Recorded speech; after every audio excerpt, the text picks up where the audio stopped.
మరణాత. నేటి గురువారము దేవుని వాక్య వాగ్దానం వింటున్న దేవుని ప్రియమైన విశ్వాసులందరికీ యేసుక్రీస్తు నామమున శుభోదయం. యేసయ్యా, నేడు మా పనులెల్లను దీవించుము, నిండుగా వర్ధిల్ల చేయము. 2026 ఆగస్టు 13వ తేదీ నేటి దిన దేవుని వాక్య వాగ్దానము. కీర్తనల గ్రంథము 85వ అధ్యాయము 8వ వచనము. ఆయన తన ప్రజలతోనూ తన భక్తులతోనూ శుభవచనము సెలవిచ్చును. ఆమేన్. ప్రియమైన దేవుని విశ్వాసులారా, దేవుని యందు భయభక్తులు కలిగి ఉంటే మనము వెళ్ళు ప్రతి మార్గంలో యేసుక్రీస్తు మనకు తోడై ఉండి నడిపిస్తారనే విశ్వాసం నిరంతరము కలిగి ఉండాలి. అదే విశ్వాసంతో ఉన్న మనము నమ్ముకున్న దేవుడు తన శుభవచనములను వినిపింపచేసి ఆనందగానములతో మనలను సంతోషపరచును. కావున ఆయన శుభవచనము శుభవర్తమానములను వినగల ధన్యతలను యేసుక్రీస్తు మనెల్లరికీ మెండుగా అనుగ్రహించును గాక. ఆమేన్. ప్రార్థన. మమ్మల్ని జీవింపచేస్తున్న యేసుక్రీస్తు ప్రభువా, నీ విశ్వాసులైన మాకు శుభవచనం వినిపింపచేసి తెప్పరలా చేయుదునన్న నీ వాక్య వాగ్దానమునకై కృతజ్ఞతాస్తుతులు చెల్లించుచున్నాము. ఉదయం లేచినది మొదలుకొని ఏ వార్తలు మేము వినవలసి వస్తుందోనని ఆందోళన చెందుతూ ఉంటాము. అటివి మా దరి చేరకుండా నీ శుభవచనమును శుభవార్తను మాకు వినిపింపచేసి నీపైనే ఆధారపడి నిరీక్షణతో నిలబడగల శక్తిని మా ఎల్లరికూ దయచేయము.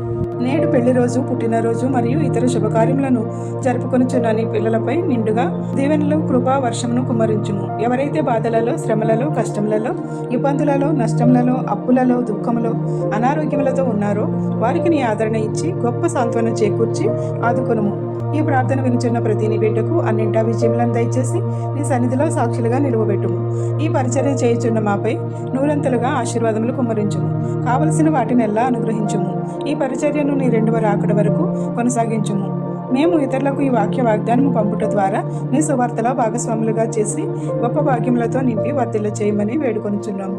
తండ్రి యొక్కయు, కుమారుని యొక్కయు, పరిశుద్ధాత్మ యొక్కయు యేసుక్రీస్తు నామమున శుభవచనములతో మనెల్లరూ తన సన్నిధిలో ఆనందభరితులుగా నివసింపచేయును గాక. ఆమేన్. ఇట్లా దేవుని సువార్త పరిచర్యలో మీ సహోదరి. Praise the Lord. God bless you. అందరికీ మరణాలు.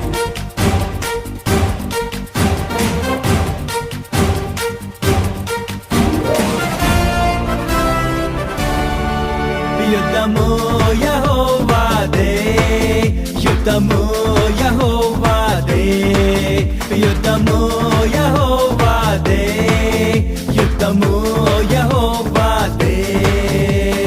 రాజులు మనకెవ్వరు లేరు, శూరులు మనకెవ్వరు లేరు. రాజులు మనకెవ్వరు లేరు, శూరులు మనకెవ్వరు లేరు. సైన్యములకు అధిపతి అయినా యెహోవా మన అంట. యుద్ధము యెహోవాదే, యుద్ధము యెహోవాదే, యుద్ధము యెహోవాదే, యుద్ధము యెహోవాదే. బాధలు మనలను కృంగదీయవు, వ్యాధులు మనలను పడదోయవు. బాధలు మనలను కృంగదీయవు, వ్యాధులు మనలను పడదోయవు.